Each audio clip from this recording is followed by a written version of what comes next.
Situación por COVID en Europa y especialmente lo que está sucediendo en Italia, que sin dudas enciende luces de alerta en el mundo entero. Alemania ya está hablando de restricciones importantes a partir de contagios que superan los 6.000 casos diarios y en Italia 10.000 casos por día con unas 500 personas internadas en las salas de cuidados intensivos. Virginia Priano es periodista, está residiendo en estos momentos en Italia y nos puede contar más de la situación. Virginia, buen día, ¿cómo estás? Hola, André, ¿cómo estás? Buenos días para ustedes. Y así como decís, lo veníamos contando, ¿no? Primero hablábamos de la cuarta ola, la pandemia que estaban llamando ahora de los no vacunados, y una situación que parece que uno no se lo imaginaba, porque la verdad es que uno ya pensaba que con la vacunación estaba todo más o menos resuelto. Uno no se imaginaba estar hablando otra vez de una posible Navidad con restricciones, que es de lo que hoy se están preguntando, ¿qué va a pasar? Vos bien dijiste, los países más complicados son Alemania, Austria, bueno, Inglaterra. Italia, si bien están diciendo que está más contenida todavía, digamos, la cantidad de contagios, es cierto que vienen subiendo, André, porque vos recién dijiste, en el día de ayer hubo más de 10.100 contagiados en 24 horas, y en una semana fueron más de 55.000 los nuevos casos. Y eso es lo que el gobierno está monitoreando, con un promedio además de muertes que también están subiendo. En el día de ayer fueron 72 los muertos por coronavirus en Italia. No son números bajos, son números alejados de lo que solíamos contar, sí es cierto, pero todavía siguen aumentando. Empiezan a empezar a mirar con mucha atención qué pasa con las terapias intensivas, con las internaciones y por supuesto con el invierno, porque es una cosa que está una cosa pegada, ¿no? Claro. Con la otra. Por ahora el gobierno italiano no ha hecho anuncios de restricciones, pero sí lo que están reforzando es la vacunación, es la tercera dosis, es decir, empezaron a bajar la edad en que empiezan a aplicar la tercera dosis. Por ejemplo, a partir del día de hoy, en la Lombardía, que es la región donde, bueno, Milán es la capital, ya empezaron a aplicar la tercera dosis para personas de 40 años, entre 40 y 60 años, y también en las farmacias. Es decir, aquí, por ejemplo, si yo estoy delante de una farmacia, la gente puede venir y reservar para aplicarse esta tercera dosis. Hablamos de un país como Italia que tiene más del 84% de su población con el ciclo de vacunación completo, es decir, es un número muy alto, es uno de los países, si no me equivoco, después de España, quien tiene el número más alto de vacunación. Sin embargo, sí, antes lo que el gobierno está diciendo es, en el caso de aplicarse medidas restrictivas, como el caso de Austria, lo harían para las personas que no están vacunadas, es decir, no para todos, sino para las personas que no están vacunadas. Y sí, lo que se empieza a discutir es el Green Pass, este famoso pasaporte verde, Claro. que ustedes saben que en Italia es obligatorio desde el 15 de octubre para todo, pero lo que están diciendo es que es incoherente porque el Green Pass te dura un año, pero la eficacia de la vacuna son 6 meses cuando completas el ciclo. Entonces lo que están evaluando es si bajan el tiempo en el que te dura este Green Pass, porque si no, ¿cómo pueden comprobar de que la gente Claro. efectivamente va a aplicarse la tercera dosis? Bien, decías, el 84% de las personas en Italia están con esquema completo de vacunación. Esto también pone en duda lo que los especialistas vienen diciendo desde que empezó la vacunación en el mundo, que con el 70% de la población vacunada ya se lograba la tan mentada inmunidad de rebaño, y esto efectivamente no está ocurriendo. No, acá de hecho, André, cuando preguntan o cuando los expertos hablan de la vacunación, de la inmunidad de rebaño, perdón, hay algunos especialistas que dicen que con el caso del coronavirus no se va a alcanzar nunca, digamos, porque por la mutación que tiene este virus. O en otros hablan de que se alcanzaría con el 90%. En el caso de Italia, por ejemplo, el gobierno dijo para dentro de 2 meses esperan llegar, en enero más o menos, a la inmunidad de rebaño, pero como bien vos decís, es bastante relativo. Lo que sí están diciendo, digo, tanto en Italia como en otros países europeos, es que los casos de contagio o sobre todo los casos de muerte tienen que ver con personas que no están vacunadas.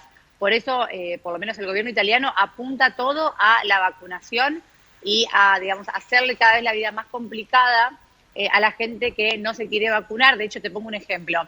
Todos los sábados hay manifestaciones de los famosos no-vax, los que están en contra de la vacunación, en Milán.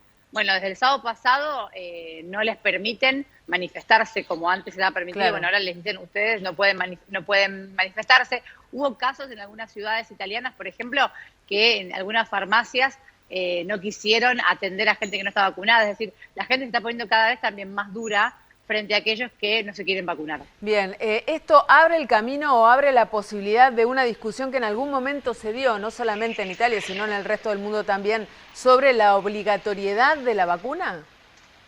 Sí, André, de hecho Italia, recordemos que Italia fue el primer país, por lo menos de Europa, que obligó a las personas del sector de salud a vacunarse. Es decir, recordemos que aquí en Italia, André, sean médicos, enfermeras, todas las personas que trabajan en el sistema de salud tienen que estar vacunados y si no, no pueden trabajar. Y lo que sí está evaluando ahora el gobierno es si vuelve a ser obligatoria la tercera dosis para quienes trabajan en el ámbito de la salud. Claro. Bueno, las previsiones no son alentadoras para nada respecto de lo que está manejando, de los datos que está manejando el gobierno italiano, respecto de lo que puede ser la fecha de Navidad, ¿no? Con un aumento importante en los contagios y un incremento importantísimo en la ocupación de camas en terapia, que este es uno de los datos que el gobierno y los especialistas miran con especial atención, ¿no? Sí, sobre todo, André, creo que el mayor problema que tiene Europa, digamos, es la ventaja de la cercanía del movimiento, pero en este caso es el mayor problema. ¿Por qué? Porque hay países como Alemania que están muy complicados, pero la gente sigue viajando. Ya, todavía no hay restricciones para viajar. Están evaluando, bueno, ¿qué pasa si hoy viene una persona de Alemania a Italia? Hoy no pasa nada. Si tiene el Green Pass, puede moverse. Entonces, ¿cómo se empiezan a frenar estos contagios?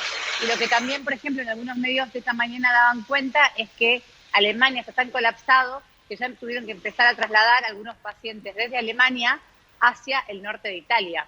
Estamos hablando de una situación que explotó en menos de una semana. Claro. Y eso es lo que bien vos decís, la gente se empieza a preguntar, bueno, ¿qué va a pasar para la Navidad? Si van a empezar a restringir como el año pasado que la gente no podía moverse. Bien, ¿qué pasa en la calle, en la vida diaria? Vos decías que cada vez, digamos, la gente está como exigiendo más que la población esté vacunada al ingresar a un negocio, al desarrollar distintas actividades, más allá del Green Pass. Digo, la gente está como tomando conciencia de este rebrote, está cuidándose. ¿Qué pasa con las medidas? Aquellas primeras que aprendimos todos para evitar los contagios del COVID, el tema del lavado de manos, el alcohol en el gel, el tapabocas. ¿Qué está pasando con esos temas? Mira, en realidad es relativo, porque si vos ves el movimiento de la gente en la calle, sigue un movimiento enorme. Si vos salís un sábado a la tarde, explota de gente por todos lados, con pocas medidas de seguridad. Hay que ser sinceros, pocas medidas de seguridad. De hecho, cada vez ves que en algunos lugares te piden menos el Green Pass, que antes era obligatorio en todos lados, sigue siendo obligatorio, lo que pasa es que te lo piden menos, y eso hace que haya un menor control. Es decir, la gente de a poquito, la semana pasada, cuando se despertó esta primera alerta, la gente empezó a cuidarse un poco más. Lo único que ves es el tapabocas.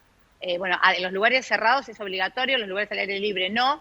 Ahora la gente lo empieza a usar un poco más, vos lo ves que la gente lo usa un poco más.